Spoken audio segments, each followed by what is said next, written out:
kulanti wanaagsan saaxiibayaal soo dhawaada maanta waxa aynu idin haynaa barnaamij muhiim ah sanadii 1887 dawladda Faransiiska waxay go'aansatay inay soo bandhigto waxqabad aan horey loogu arag caalamka haddaba dabayaaqada qarnigii 18aad reer Yurub waxay dhaxdooda ka bilaabeen habdhaqan ahaa inay si sanadla ah u soo bandhigaan waxqabadkooda badanaa bilaha hore ee sanadka ay soo bandhigi jireen waxyaabihii u qabsoomay sanadkii tagay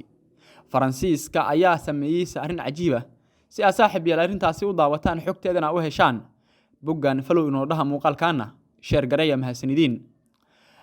dawladda Faransiiska waxay shaacisay sanadii 1887 in loo tartamayo qandaraaska dhismaha ugu dheer caalamka waxa la soo xareystay in ka badan 100 codsi oo mid waliba yahay naqshad dhisme oo aad u cajiib ah isla markaana jaad gooni ah wadata kala shaandhayn badan kadib qandaraaskii waxa ku guuleystay injineer sumcad sare ku lahaa dhismaha biriijyada oo la oran jiray Gustave Eiffel konton injineer ayaa Eiffel ka caawinayay qaabaynta iyo dib u eegista minaaradaas waxaana la qoondeeyay in dhismahaasi dhererkiisu noqdo 300 oo mitir waqtiga kolka la joogay xataa dunida kama uu jirin dhisme uu dhererkiisu gaari karo 200 oo mitir sababtan awgeed waxa dhismahani mucaarad xoogan uu kala kulmay injineeradii sawiryahanadii iyo xirfadlayaashii ugu waaweynaa si uun shaqadooda xiriir ula yeelan karaysay dhismahan waxay aaminsanaayeen inay suuragal ahay in la dhiso meel dhererkeedu intaas la egyahay markii dhismaha minaaradani 17 maalmood oo qudha ay socotay ayay xirfadlayaashii ka soo horjeesteen warqad ay u direen wasiirkii shaqada ee Faransiiska waxayna ku nuuxnuuxsadeen in dhismaha weyni uu macne la'aan yahay sidoo kalena uu haliso badan dhalin karo waxay ku doodeen inaan xal loo hayn hadiiba uu gubto ama uu dumo oo khasaare balaaran geysan karo injineer Eiffel oo ah ninkii ku guuleystay hirgelinta dhismahan dhaliishaas weeyaan waxa uu kaga jawaabay in minaaradani noqon doonto dhismaha ugu dheer ee basharku dhiso dhismihii minaaradii Paris wuxuu sii socday waxa si joogto ah uga soo shaqayn jiray shaqaale tiradoodu u dhaxayso 150 ilaa 300 oo qof iyo wiishash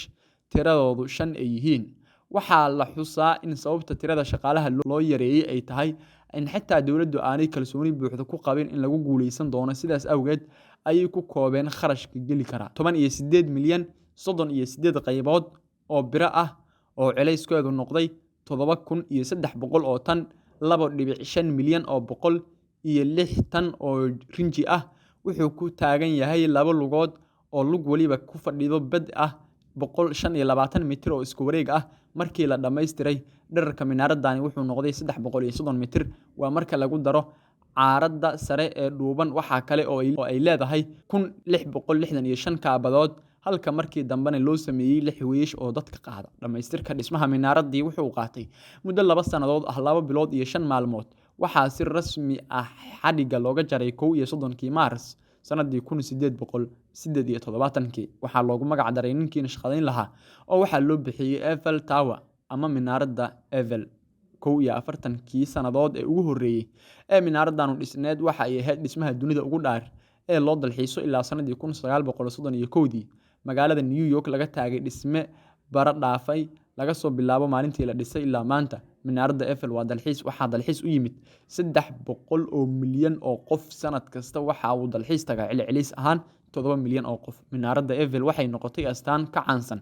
dalal iyo magaalooyin badan oo dunida ku yaala waxay noqotay magac u dhigmi kara magaalada ay ku taalo ee Paris iyo guud ahaan dalka Faransiiska sanadii 1964 ay hay'adda UNESCO dhismaha uu ku dartay taalooyinka taariikhiga ah ee dunida ka dhisan dagaalkii labaad ee dunida ay minaaradda Eiffel ku sigatay in la burburiyo markii ay ciidamada Jarmalku qabsadeen Faransiiska Hitler wuxuu ciidanku ku amray in dhismahaasi dhulka lala simo laakiin taliyahii ciidanka Jarmalka ee Paris ku sugnaa ayaa amarkaasi ka dhiga adeega dabadeed bishii June 1940 ayuu Hitler tagay dalka Faransiiska oo markaasi ciidankiisu haysteen waxaanu damacay inuu koro dusha sare ee minaaradda Eiffel balse wuxuu la kulmay ayada oo la jaray dhammaan wiishashkii dadka qaadi jiray ciidankii Faransiiska ayaa wiishkaasi sii jaray ka hor inta aanay Paris ka bixin hadduu isku day lahaa inuu koro Hitler wuxuu ku qasbanaan lahaa inuu fuulo 1665 kaabadood oo ay minaaraddaasi leedahay saaxiibayaal bogga Mnur official follow inoo dhaha muuqaalkaana